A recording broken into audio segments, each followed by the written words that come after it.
The Talk Station presents Faith Matters, a look at contemporary stories and issues from a faith perspective. While this is a pre-recorded show, we are interested in your ideas, comments, and questions, and we urge you to email them to faithmatters@thetalkstation.com. Give me faith, trust what you say, that you're good and your love is great. I'm broken inside, I give you my life. And now on the Talk Station, Faith Matters. Hey, welcome to Faith Matters. I'm Ben Ball, and I'm joined today with Reverend Mark Woods, pastor, Cherry Point United Methodist Church, and Pastor John LaPierre, from missions pastor from Cape Carteret Baptist Church. And good day, gentlemen. Good to have you with us. Good morning. Good to be here. Let's get started here today. Of course, we are talking in the wake of a number of events that have happened around the world. Of course, in Paris, we talked last week about that, and since then there have been a great outpouring of support for the magazine that depicted Muhammad on its cover, and again in a 5 million print issue that came out this week. They usually do 50,000, so you kind of got the gist of what happened there. And there's been obviously other reverberations going on, and people see, and some of the new polls that have been out see that they feel like there's a greater threat from Islamic fundamentalists now than there have been in recent years.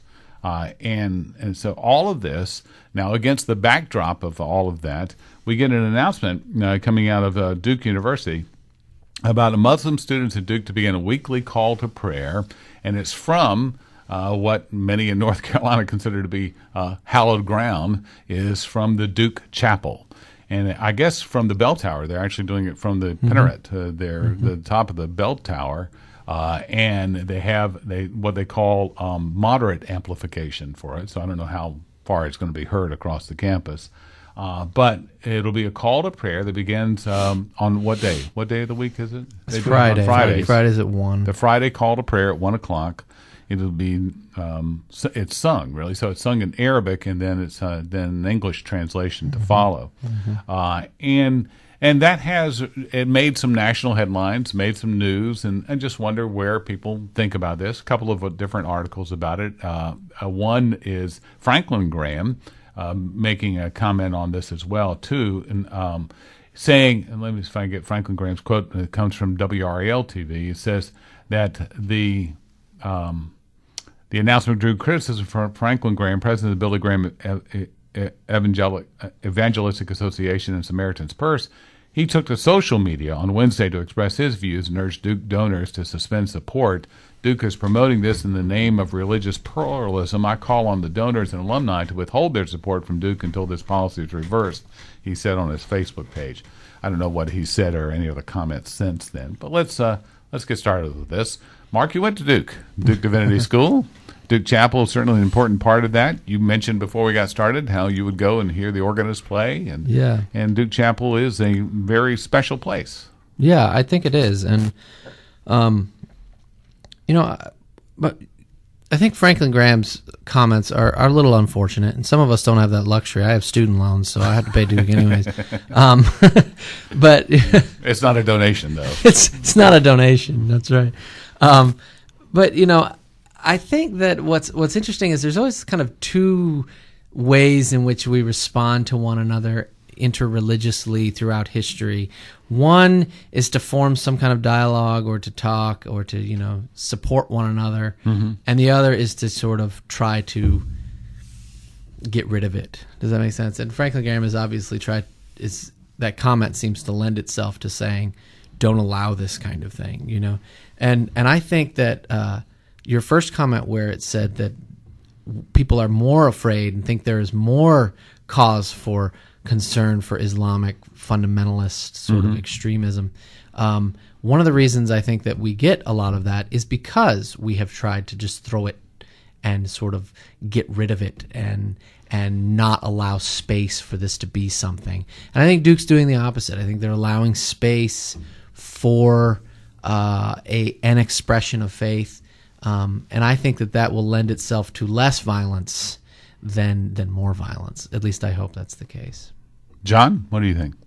Well, Duke is a private institution, and they certainly have the freedom to allow or not allow, whatever they choose, at least in my opinion. Right. I think that, kind of picking up a little bit of what Mark said, I think this will probably encourage more dialogue around the topic of Islam and religious liberty and all of that. And I assume that Duke affords the same sort of opportunity to other groups, from the evangelicals and the Buddhists and the Hindus and all of the other religious groups, the same access. I would hope that the Office of Student Affairs, gives equal access to everybody at that institution, and so I to me it's kind of in one respect a non-issue.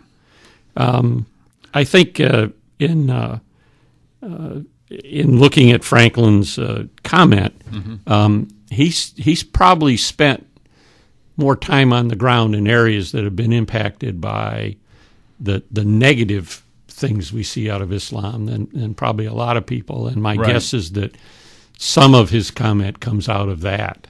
Duke, that experience. Duke has had an active Muslim student population, and they have, in fact, a Muslim chaplain, so an imam. I'm actually surprised this hasn't happened sooner. But I think one of the ways we can look at this, and I'll contrast it with my own alma mater, is that this is an additional expression of faith, and I think your concern there would be echoed if they were retracting from the current expressions of faith that are allowed on campus. In other words, if this replaced something else, or others were told not to take part in their religious life, doesn't count as much. If that were the case, that would be something I think we'd all be alarmed at. I would hope so anyway. I know at William & Mary there was a great hoopla raised over wanting to remove religious symbols, including the cross, from the Wren Chapel. It was the chapel of the original, the original buildings, original school. And there was a lot of concern and a lot of people that expressed, in fact, public opinion eventually swayed them not to do that. But when they allow other services of other faiths, that they would be allowed to cover maybe some of those things. So that was an interesting and very filled with angst, I think, for a lot of us who went there, who found that to be a very also special place. But do you see what I'm saying, though? By the addition of faith is a different response than the retraction of it. Yeah, no, I think that's right. And I think that anytime you try to push something away or, kind of push it to the back burner or try to get rid of it, it tends to multiply when you try to do that. In some cases, I think. And I think that by adding this, I think you're right. I think that it does cause less alarm than if someone was being told you're not allowed to do this, like a particular group. And I think John was suggesting that as well. Is I think Duke does afford different groups opportunities to express their faith in certain ways, and even the chapel. The chapel is, Duke is United Methodist School. It is a United Methodist school. I know a lot of people don't realize that all the time, but it is the United Methodist School, and the chapel. And some of its connections have been a little looser in more recent times, but not as loose as some, like Vanderbilt or something, where they go to the Supreme Court and say we don't want to be United Methodist anymore, or something like this. But the chapel lends itself and kind of talks about itself as being ecumenical, as being a place of ecumenical dialogue. In fact, the prayer group that meets in the basement of the chapel, meets in the basement of the chapel. And so they lend themselves to a more ecumenical gathering than and dialogue. I think that's right. And whether Muslim and Christian is ecumenical or interreligious, I think that's another argument. But I think the chapel lends itself to this kind of thing. And frankly, I think you're right. I was surprised that it didn't happen sooner, that this would be. But I think this is. Yeah. I think some of this is coming out of what's happening around the world. Yeah. And well, on that score, we have seen, I think, appropriately so, in reaction to, of course, the newspaper, the satirical newspaper in France, came out with the satirical drawing of Muhammad on the cover of its latest edition. So once again, drawing the ire of those who find that so offensive. But the other argument that's also raised is that the answer to objectionable speech, offensive speech, is more speech, not delineating or not getting rid of it. So does this fall in line with that, John? Is this again this sort of still for us as Americans, First Amendment freedom of speech and the freedom of expression of religion? So does that fall in line with that? I think so. I mean, it's hard to talk and shoot at the same time. So if you're talking to each other, right. You have the opportunity to build friendship. Mm-hmm. You have the opportunity to build relationship, and you have the opportunity at kind of the far end of it to agree to disagree, and in an amiable way. Yeah, and amicable. So I think anytime you can have conversation with people. And this is not, confronting the jihadist, the fundamentalist. This is, in fact, reinforcing the middle ground among faith. Yes. So that's a different story. We'll have other discussion too coming up in a moment here on Faith Matters on the Talk Station. You can send in your comments to faithmatters@thetalkstation.com.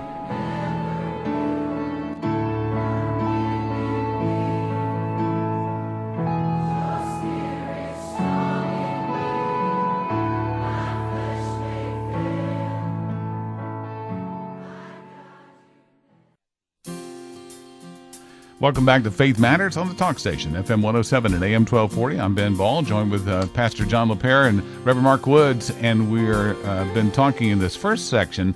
We were talking about Duke University, including a call to prayer, a Muslim call to prayer now from the Duke Chapel, from the top of the Duke Chapel, and we were talking a little bit about that and as an expression of faith. Now here comes another article from The Guardian, and again this is out this past week.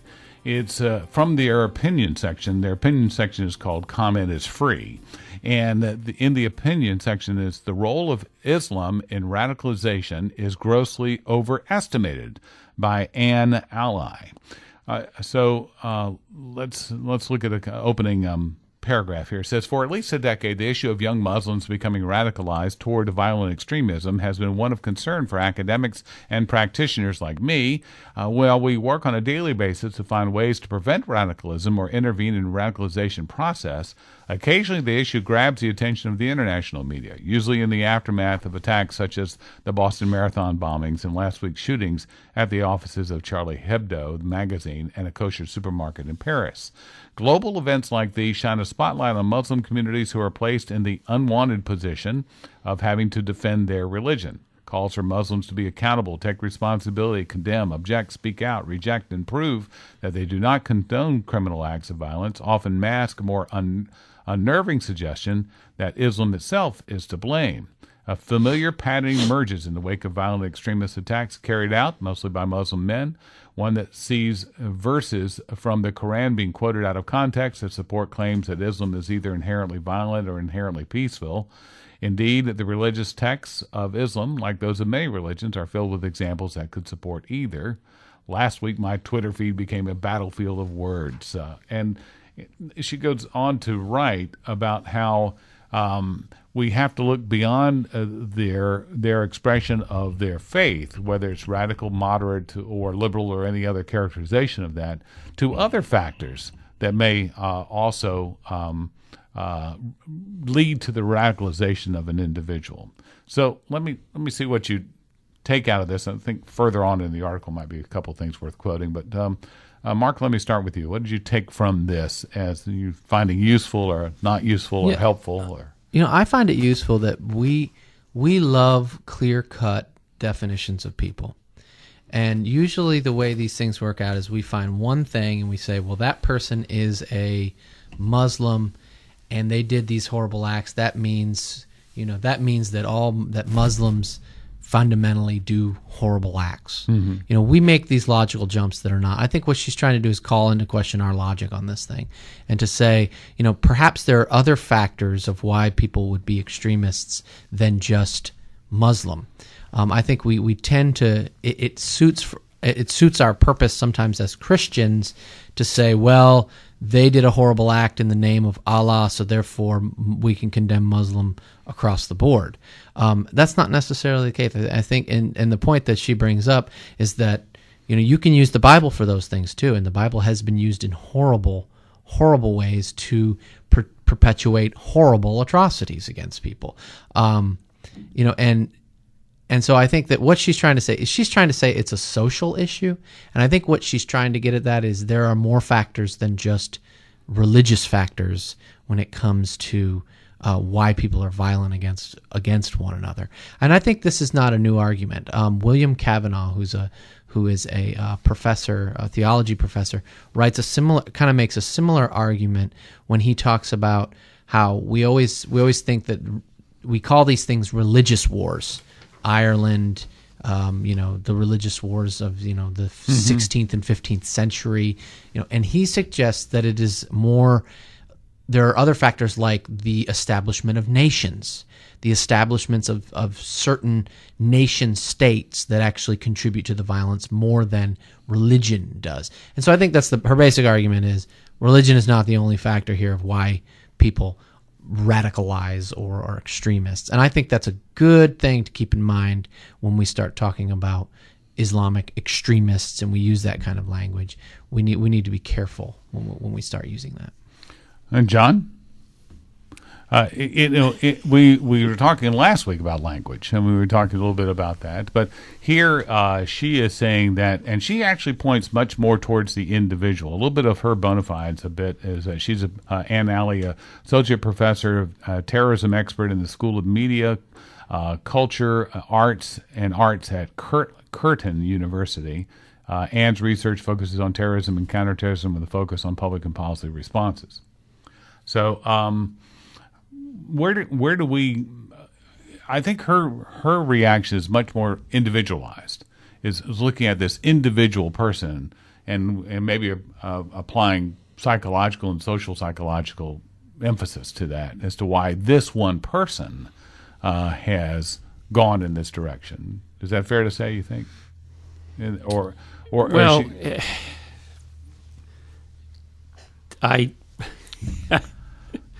I just kind of wonder what planet she's living on, to tell you the truth. What I have seen in the case of what's going on within the Islamic community is starting in the 70s, 2 or 3 very powerful voices that spoke out for, I'll use the word radicalization. That may be a little bit stronger than it needs to be, and used the elements of the writings of the Prophet and others as a way to point blame for an individual's circumstances on someone else, and not on their own set of circumstances. I lived in a country for 2.5 years that's now called the largest sponsor of state terrorism in the world. And when I lived there was not a hint of that in anyone that I dealt with. And I dealt with the expat community, and I dealt with my neighbors, my downstairs neighbors, and the people lived across the street, and the guy in the market, and spent time in homes of what then we would have considered devout Muslim families, and there was no element of this. But the vehicles for speech and publication and all that were captured by some very radical elements and used to turn this whole country of at the time 25 or 30 million people, and now it's a much larger number, into a vehicle, which I'm sure a lot of the individuals don't support, but in a vehicle for this state-sponsored terrorism everywhere. And so I think if we come back to our whole language thing, I think the language that was used was a language used to blame others for individual circumstances when that was not the case. And it's easy, it's easy when you're not doing well to blame other people for it. I mean, we see it all the time, Well, it wasn't my fault that I did this, or it wasn't my fault that Right. happened. It was other factors, as opposed to sort of standing up and doing what you can in your own set of circumstances to take control of it. So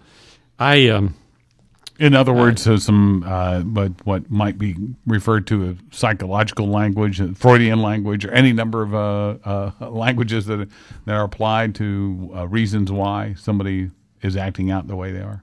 Well, acting out the way they are, or to shift the blame away from whatever the root cause is to, some entity that is not the root cause of the problem. So I don't know. I don't think I really buy her argument where she says there's no empirical evidence to support the claim that religion and ideology are the primary motivators of violent extremism. I think they can very well be the promoters of that. And as Mark pointed out, history on both sides of this coin, Right. Demonstrate that. Not in some cases recent history, but certainly what I would consider history older than myself. Well, what is there a difference though between, say, a primary motivator and a vehicle for this terrorism? In other words, is that it's easy to ride on that wagon of Islamic extremism to conduct the operations against somebody, an entity or country or a society that you hate. Now, do you hate it because of the religion tells you to hate it, or is the religion a convenient vehicle for expressing that hate? Well, I think the religion gives you cover, and gives you justification and assurance that what you're doing is right. And so I think the answer maybe to your question is both and. The average person I knew had no motivation to strap a bomb to themselves and go into the market and pull the plug. Okay. All right. By that argument, though, if you could establish a criteria, I guess this is the problem at Guantanamo right now. If you could establish a criteria for who is radicalized, I mean, you could say at this point, and everybody above this is radicalized, and they were all gone. Would there be a moderate expression of these faiths that would live in harmony with other faiths? I think so. This is worthy of continuing this discussion. We will, right, for this break here on Faith Matters on the Talk Station, FM 107 and AM 1240 as we continue here. We hope that you will join us and join us every Sunday morning. We'll be back with more in just a moment.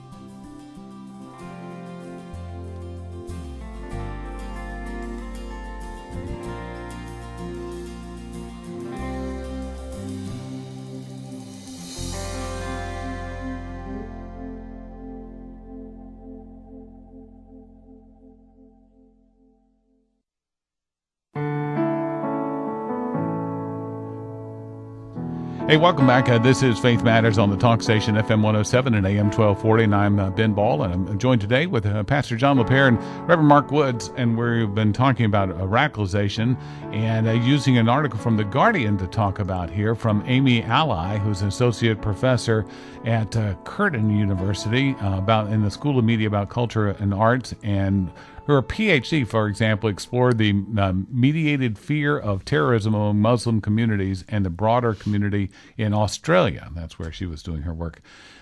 As we look at this article, though, that is talking about a lot of the social issues behind it, since this opinion piece came out, we've had the arrest of the 20-year-old in the United States who had bought at least a weapon and had bought some rounds of ammunition, 2 weapons and rounds of ammunition, and had a plan together that has been described by the FBI as being a very elaborate plan, much more so than many other lone wolves have in the past, about going to the Capitol and exacting violence in the name of his newly found Muslim faith. And here seems to me, John, is a case study in the making where you could look at this one's whole history. Now, this is just the lone wolf idea, though.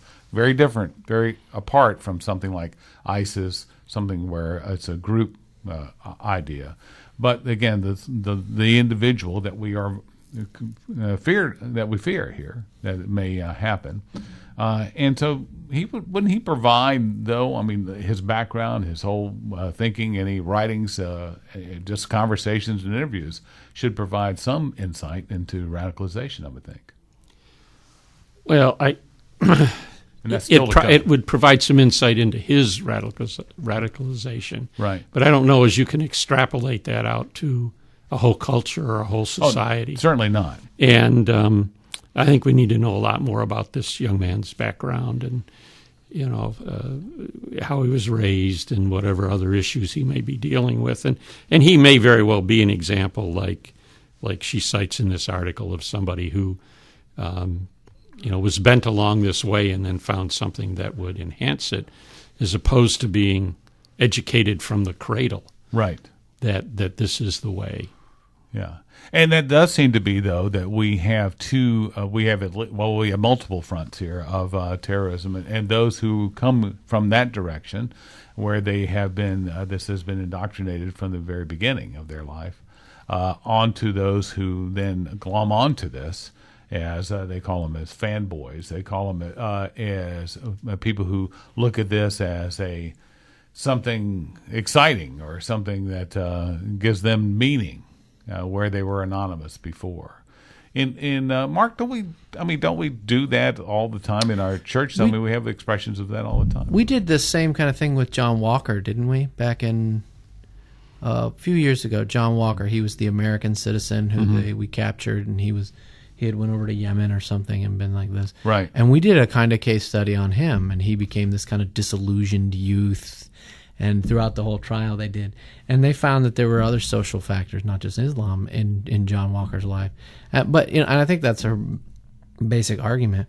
But repeat your question, Ben, because I was in a la-la land when you were saying that. I think you really actually have answered it. Her idea is so general, though. I mean, it would apply to somebody, a little kid going out in the backyard and smoking cigarettes against their parents' wishes. I mean, it's something. It's another factor. It wasn't the cigarettes. It was something else. It was about rebellion. It was about doing something that that was forbidden to do. And I think that's kind of the crux of her article. It doesn't make it invalid. It just makes it so broad and general that it's not necessarily applicable to what we are looking at in terms of radicalization of people in mass around the world. I mean, would you say that, John? I mean, it's psychological information that may be helpful, and I think we should look at what is causing not causation, or what's contributing to our children, our young people, any number of people that choose to go off the rails in one fashion or another. Yeah, I think I agree with what you said. Yeah. I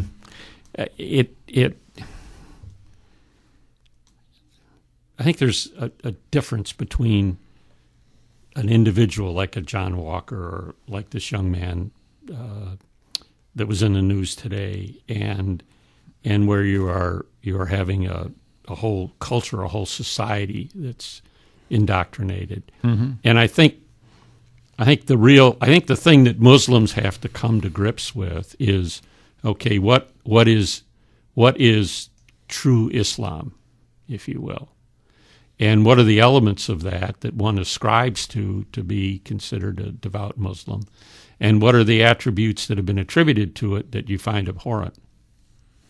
And I think until they are able to have that dialogue, and the problem is, maybe getting to one of Mark's points earlier, we're only hearing about what the radical guys are saying. Right.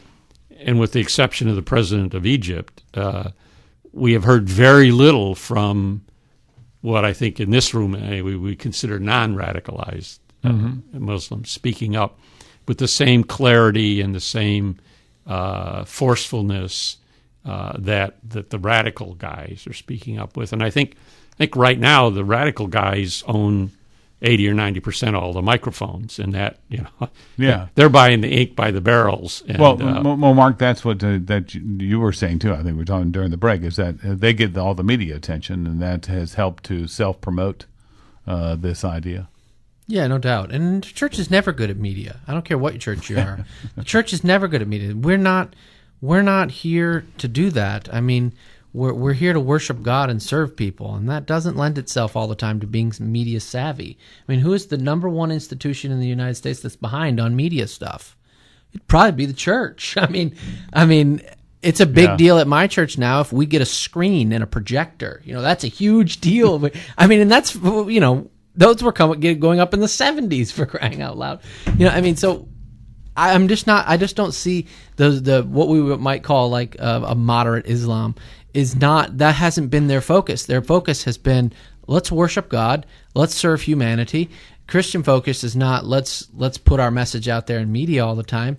Our Christian message is let's worship God and serve humanity, and we do that kind of on the ground with boots. So, yeah, I definitely think that we don't hear from modern Islam, but I don't think that that's a top priority for modern Islam right now. The same way it's not a top priority for the church on some level. Does that make sense? Well, as far as the medium, though, I mean, is there the vehicle? I would say there is the vehicle for moderate voices to be heard, but there aren't the moderate voices. They're just not speaking. They're not out there. And they don't raise the kind of interest among people because we're not. It's chicken and the egg don't thing. Kill people. Yeah. Well, but I think last week you mentioned after 9/11 trying to get a representative from CARE. Yeah, from CARE, and he essentially, correct me if I'm wrong, refused to sort of answer the question, if you will. Well, he did not want to agree that we had common ground. That was the problem, and that provoked our discussion about language. Yeah. So that we spoke in different ways about the same thing. And I think you probably, I know you have the same kinds of things going on within Islam. There are groups that, but they're very quiet, that don't agree with this generalized agenda that's been put out there. There was an attempt. Remember, there was an attempt. It was a year and a half ago or so. They bought billboards and bus signs in Chicago about "I am jihad," trying to take that word and not allow the radical fundamentalists to hijack it and say that it applies to holy expression of and differently than what most Americans see it. But it was tough going, and I don't think it went very far. Yeah, I think it didn't last very long and was probably totally unsuccessful in that regard.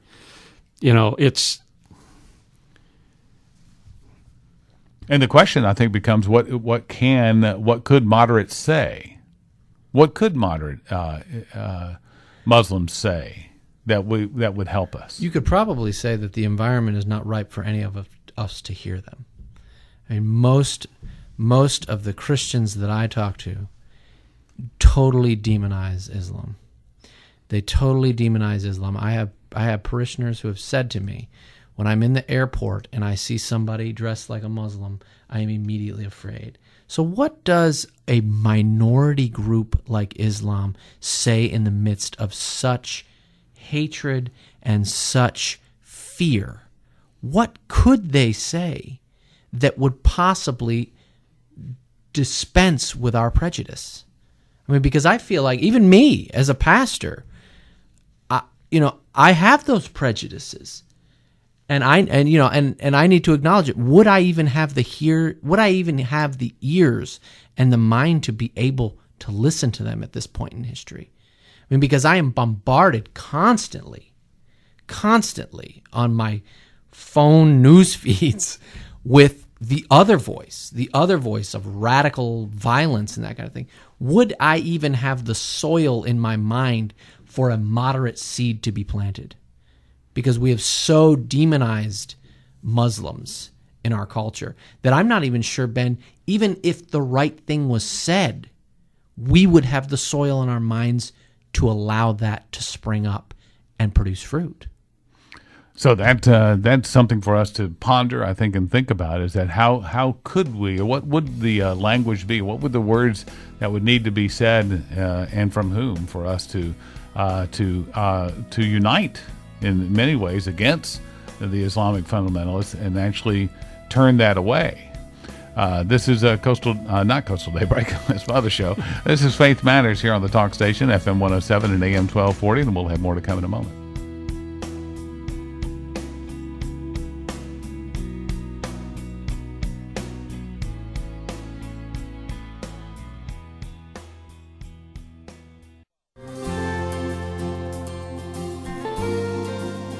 And welcome back to Faith Matters here on the Talk Station, FM 107 and AM 1240. I'm Ben Ball, along with Reverend Mark Woods and Pastor John LaPere. We've been talking about issues around Islam, and now we're going to completely switch gears here.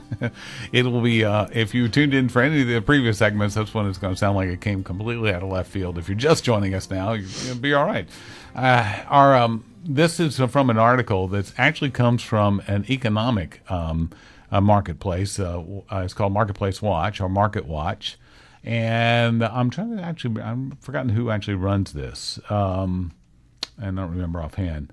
But anyway, this is actually a highly viewed place for getting financial information and watching the markets, portfolios, investing, all of those things. But they also have a what they call ethics and etiquette of your financial affairs. They call the moneyologist.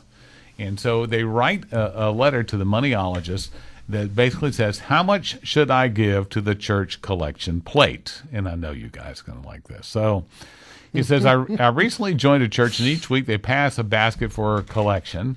Some weeks, half of what's collected goes to a local charitable organization or food drive, and the other weeks it goes for the upkeep of the church. The minister says, give what you can. On the one hand, I can technically give $100 a week and not go bankrupt. On the other, that seems excessive. When I was growing up, people would unload their spare change into the basket and be lucky to see a $5 bill. At my church, I can't help but notice quite a few 20s and even 50s in the collection plate. How much should I give? Is there an unacceptable or acceptable amount here? All right, guys. Now, as we were saying in prepping for this, we should offer a disclaimer. Full disclosure is that we all derive some income from our respective churches, right? That's true. Okay. Yeah, that's absolutely. very true. And grateful for it. Yes, and grateful that's right. for it. Absolutely. Blessed. And so he writes back to Joseph in Milwaukee about growing up in Ireland and talking about tithing and 10%. And there is theological waffling, I think, going on in his response. Mark, I know you found that to be the case here. I think the first thing that is not mentioned in the article that needs to be mentioned is tithing is not just a kind of give what you can. Here it is. I'll throw a couple bucks on the plate. In the same way that, I pay for something at Walmart or something. It's not contractual. Tithing is an act of worship. Mm-hmm. It is an intricate part of the liturgy of the church, and it should flow with the worship of the church, and it is an act of worship. When a pastor told me, I had a brilliant argument for not tithing. Of course, John, I thought it was a brilliant argument for not tithing when I was younger. I'm still young. But and a pastor looked at me and said, Mark, that might be true. But I tithe because it is an act of worship for what God has done for me and done for the world. And I said, now I have to tithe, because he was right. He was right that it is in the worship service, not because it's, by the way, after the sermon, here's the plate. No, It is part of what we do to worship the Creator who has given us everything that we have. And so when I found out it was an act of worship, which you don't get in any of these responses, it's a very economic, pragmatic response. When I found that out, it became, okay, I need to give what I believe to be a correct amount, and we give 10%. I mean, 10% is kind of the usual amount that you get out of the Old Testament, and they made reference to that. Sure. That 10% was the amount, and that's what I encourage people. I say you should work towards it being an act of worship. Well, it is absolutely an act of worship, and in fact, not this Sunday, but next Sunday, I'm going to teach a group, and part of the topic is going to be stewardship. Can I send my people over there, John? You sure can. You sure can. And we talk. We actually use the scripture that's quoted in this article, plus some others. One of the things I encourage people to think about is if you want to know where your heart is towards God, Right. look at your calendar and look at your checkbook. Mm-hmm. Because those are the two things that at least we maintain some illusion in our life that we have control over. And that to me is just a clear definition of where your heart is what do you do with your time? What do you do with your resources? All of your resources. And to me, tithing is a nice start. It's Jesus really beat up on the Pharisees in the New Testament. I mean, he really got after them. But the one thing he praised them for was their tithing. And if you look at it, if you look at Jewish custom, tithing was kind of the starting point for everything they did. It wasn't the end point. And I think often we're tempted to look at our resources and say, okay, how little of what I have can I give to God and still feel good about myself? Okay. So that's very true. I think you hit it exactly right. I think that's exactly right. And it's I like how if I can only inflate this tire to this amount and still roll, is that going to work? And I know from my own personal experience, we and our family, we've always been careful to as best we could, and probably not as well as we could in a lot of circumstances, give 10%. But for a while, my heart was giving it to something other than the local church, Right. other missional Christian efforts. Okay, and about 15 years ago or so, I got really convicted of that matter. That it has to start with where I worship, because it is an act of worship, as Mark said. And then as God blesses me, he will give me opportunities to then extend past that, either within the context of the local church or to other God-honoring activities that cause people to come into worship, missional sort of things. One of the things I know that struggled with this over time is that I want people to grow into this point where they feel like they are just compelled. They have no other choice. They can feel like this is something that is driving them so completely in their worship that is no longer if it is something they must do. Mm-hmm. Not something they've been told to do, not something they have to do. They're not meeting. They're not clicking off of a list with God here. They just must do this. That's right. I think that's a good. Distinction. I think worship becomes that for a lot of us. I know Eucharist or communion has become that for me over the last few years. That it's just something that I have to do, that I want to do, to be a part of. And I think what that names is a difference between a contractual agreement with God and a covenantal agreement with God. Our society is contractual. I walk into Walmart, I give them $2 to give me a pack of gum. Right. If you walk into church, into Cherry Point United Methodist Church, and you judge how much you're going to give on my sermon that week, there's going to be some weeks where I owe you money, okay? Because it just wasn't flowing that week, and so that is a contractual thing between God. Well, God, if you give me what I want, then I'll give you what I want. But the covenantal relationship, Because if we were doing that, we could say, "Hey, today is $29.99." That's right. 2 for $29.99. That's right. You have a special. Pay your cover at the door and you can come in. No, but that's not the way it works. It's covenantal. It's a covenant of love, and to respond to God's steadfast love to us, and that makes it exactly what you said. A kind of, I'm compelled to do this. I want to do this. It's something that is part of my devotion to God. In quoting from Corinthians 9:7, he says, he quotes, "Each one must give as he has decided in his heart." It's 2 parts to really this quote. "Not reluctantly under compulsion, for God loves a cheerful giver." And John, you touched on this. What's decided in your heart? I mean, and knowing where your heart is with God is the big reflection, isn't it? I mean, that's the big question here. Oh, absolutely. Yeah. One of the advantages of being in ministry is that you have these moments from time to time, and sometimes you'll go a while without them, where you see God clearly demonstrating in somebody's life the reality of their commitment. And we relate an experience without describing it too fully because I don't want to embarrass anybody, but a young couple in our church, and really, really hard times, hadn't worked in months and months and months, and were just struggling, and had moved into this area from a place with a lot of snow on the ground and all that sort of thing normally, and just really struggling. The young man finally got a job, and he got his first check, and he was almost dancing down the hallway when he saw me, and he said, "John, I got my first check, and I got my tithe."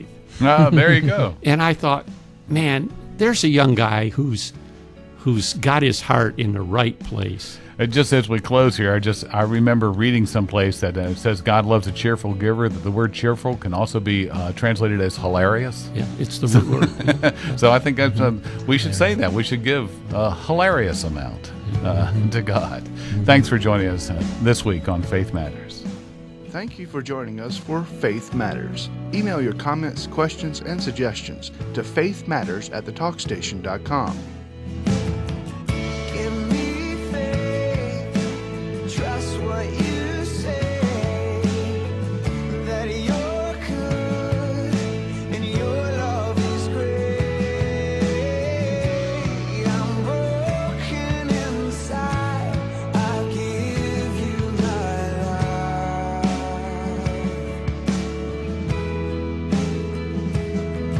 Give me faith. Faith Matters is a production of The Talk Station.